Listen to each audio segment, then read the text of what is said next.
दोस्तों जय श्री राम। सभी को प्यार भरा नमस्कार। आप स्वस्थ रहें, धनवान बने, ऐसी भगवान श्री राम से आपके लिए कामना करते हैं। आज की हस्तरेखा ज्ञान विज्ञान में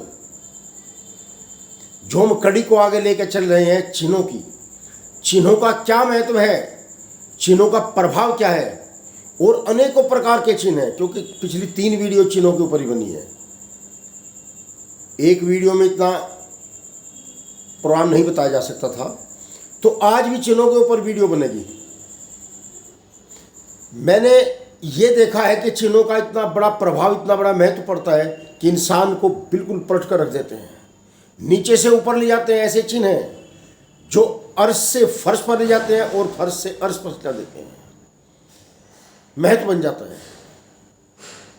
आजकल विद्वान तो बहुत बन रहे हैं, क्योंकि चैनल पर देख लिया, उसकी नकल कर दी, उसने उसकी नकल कर दी, फिर अपना ले आई, या किताब रख ली, उसमें से थोड़ा सा पढ़ लिया, थोड़ा सा बता दिया, ये एंगल बन गया, ये हो गया, ये हो गया। ऐसा कुछ नहीं होता। हर व्यक्ति की अलग अलग रेखाएं हैं, अलग अलग हाथ की रचना है, अलग अलग रंग है, अलग अलग प्रभाव है, अलग अलग रूप है। जितने हाथ उतनी बात। किताब पढ़ने से कोई विद्वान नहीं बनेगा, यूट्यूब चैनल देखकर कोई विद्वान नहीं बनेगा। करत करत अभ्यास के जड़मति होय सुजान, करत करत अभ्यास के जड़मति होय सुजान, रस्सी आवत जात है सिल पर पड़त निशान। अभ्यास के करने से, प्रैक्टिस के करने से और गुरु की सेवा करने से आप सीख सकते हो, हम सीख सकते हैं। नकल करने से, चैनल देखने से और किताब पढ़ने से आप विशेषज्ञ नहीं बन सकते। जब तक आपकी प्रैक्टिस नहीं होगी, जब तक आपको सही गुरु नहीं बताएगा, तब तक आपको ज्ञान नहीं मिलेगा। जैसे मैंने आपको दुआ बता, पहले कुएं में से पानी निकालते थे, कुएं होते थे और रस्सी चलती थी, पत्थर होते थे, पत्थर से रस्सी खींचते थे। तो लगातार रस्सी के चलने से, ऊपर नीचे जाने से रस्सी आवत जात है सिल पर पड़त निशान। उस सिल में गहराई हो जाती थी इतनी। ऐसे ही प्रैक्टिस करने से हाथ देखे जाते हैं। हमें पूछो, काम धाम सब भूल जाते हैं जब हमें कोई मिलता है, भाई मेरे हाथ देखो। पहले उसका हाथ देखते हैं, सोचते हैं, पहले हमने ये देखा था, अब इसमें ये है, क्योंकि हर हाथ में नई बात सामने आती है। चिन्ह वही होते हैं, चिन्ह कहाँ पर हैं, चिन्ह का प्रभाव रेखा पर क्या है। कल ऐसे ही मैंने एक हाथ देखा, केवल एक क्रॉस के निशान ने उस इंसान की जिंदगी बदल दी। बुद्ध पर्वत पर क्रॉस का निशान, उसने उसकी जिंदगी बदल दी। हमारे पूजे जाने वाले आसाराम बापू, मैंने 5 साल पहले बता दिया था जेल में जाएंगे।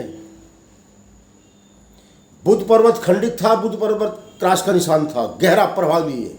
बड़े विद्वान है, नहीं पहचान पाए, दुनिया को समझाते हैं। उस टाइम लोग कह रहे तुम क्या कह रहे, मैं ठीक कह रहा हूं, मैं ठीक कह रहा हूं।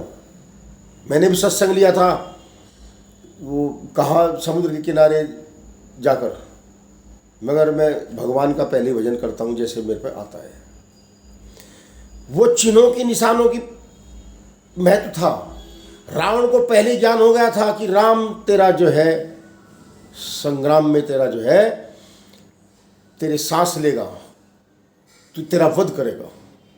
स्वयंवर में ही रावण ने कह दिया था राम को, ए राम तुम्हारी दाई भ्रकुटी पर पिता मरण वनवास लिखा।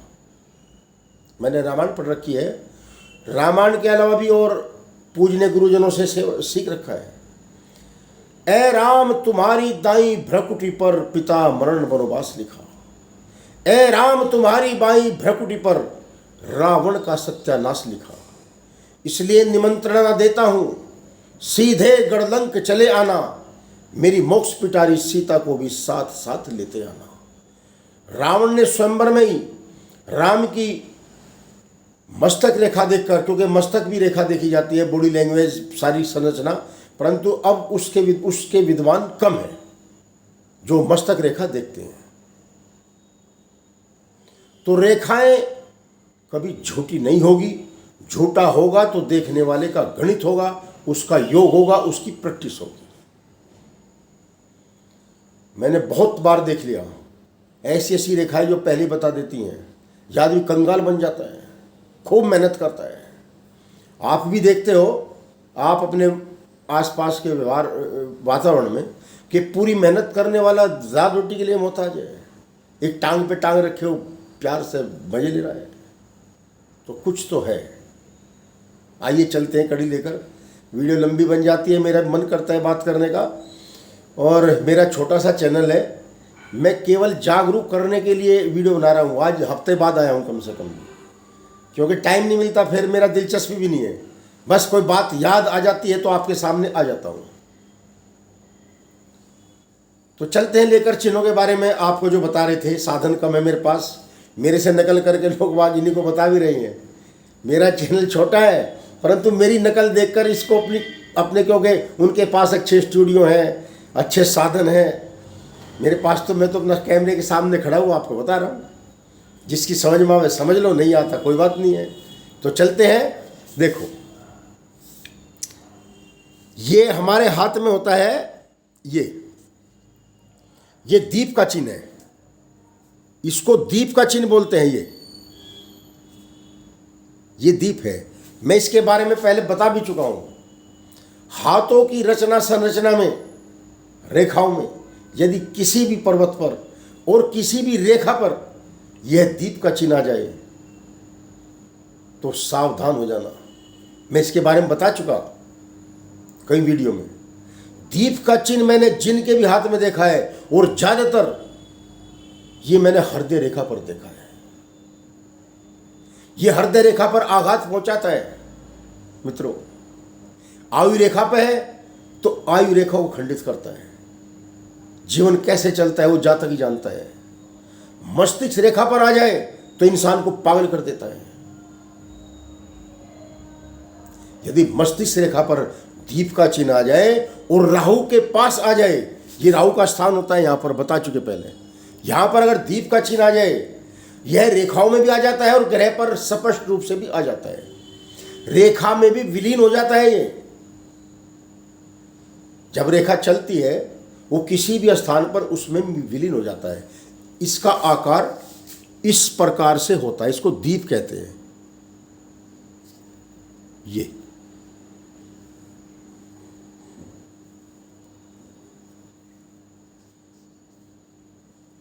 ये हमारे हाथ में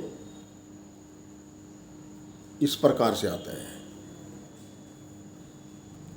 इसको दीप कहते हैं। और ये दीप उस जातक के लिए अनिष्ट बनकर आता है। जिस रेखा में होगा, जिस ग्रह पर होगा, उसी के प्रभाव को नीचे बैठा देगा।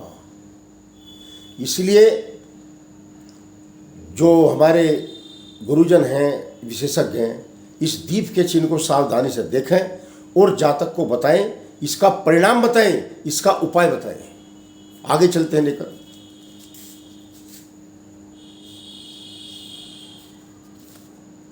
ये वृक्ष, ये वृक्ष है। ऐसे हथेली पर बनावट कहीं भी होगी, ये एक शाखा नीचे से चलती हुई ये ऐसे चिन्हों में आ जाएगी, जैसे बताया गया है। ये वृक्ष का निशान है।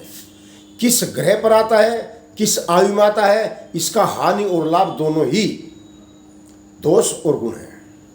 अब आगे चलते हैं। ये अष्टकोण है, ये चिन्ह अष्टकोण है, बड़ा ही शुभ माना जाता है। भगवान विष्णु का चिन्ह है। ज्यादातर हाथों में लाभ लेकर आता है। नुकसान इसका किसी रेखा पर, किसी ग्रह पर उतना नहीं पड़ता, यदि कोई अनहोनी रेखा हाथ में ना हो, अनहोना कोई चिन्ह ना हो। आगे चलते हैं। ये होता है भाला। भाला, इसको अंकुश भी बोलते हैं। बड़ा विचित्र चिन्ह है। अंकुश हाथी को कंट्रोल करने के लिए महावत जब उसके गर्दन पर बैठकर अंकुश से उसको कंट्रोल करता था। अंकुश से बड़ा ऊट पटांग निशान है। अंकुश का जो चिन्ह है, किस ग्रह पर है, किस रेखा पर है, इसका प्रभाव उसी के अनुसार दिया जाता है। ये आगे मैं हर कैसेट जो वीडियो बनेगी उसमें एक एक चीज़ समझाऊंगा, क्योंकि वीडियो बहुत लंबी बन जाती है। अंकुश, ये धनुष का मैं बता चुका शायद पहले, ये धनुष का निशान है, साहसी निशान है। ये खांडे का निशान है। इस जो खांडा होता था पहले, इसको खांडे के रूप में प्रयोग किया जाता था। ये भी साहसी निशान है। किस रेखा पर है, किस पर्वत पर है, इसका अलग प्रभाव बन जाता है। ये त्रिशूल का निशान है। इसको त्रिशूल बोलते हैं, शंकर भगवान का त्रिशूल होता है। और यदि यह सूर्य पर्वत पर है तो इंसान जमीन से आसमान पर पहुंच जाता है। चारों तरफ व्यवहार, कुशलता और जहां तक भी है अच्छाई का ही गुण त्रिशूल में बनकर आता है। मंगल पर्वत पर इसका प्रभाव कुछ थोड़ा सा बदल जाता है, साहसी होने का आभास कराता है। यह भाला है, भाले का निशान। यह भी साहसी पुरुष के लिए है, साहस का शौर्य है। और मंगल पर्वत पर इसका विशेष प्रभाव पड़ता है। बाकी किस रेखा पर है, उम्र के किस पड़ाव पर है, यह दूसरी बात हो जाती है। तो मैं लगभग जो है आपको अपनी वीडियो के माध्यम से काफ़ी निशानों के बारे में बता दिया है। अब आगे इन निशानों में प्रभाव क्या है, गुण क्या है, दोष क्या है, विस्तार पूर्वक बताऊंगा समय मिलते ही। जय श्री राम, धन्यवाद। मेरा चैनल सुरेश वर्मा 6336 लाइक करें और सब्सक्राइब भी करें, जिससे मेरा हौसला बढ़े। जय श्री राम, जय श्री राम।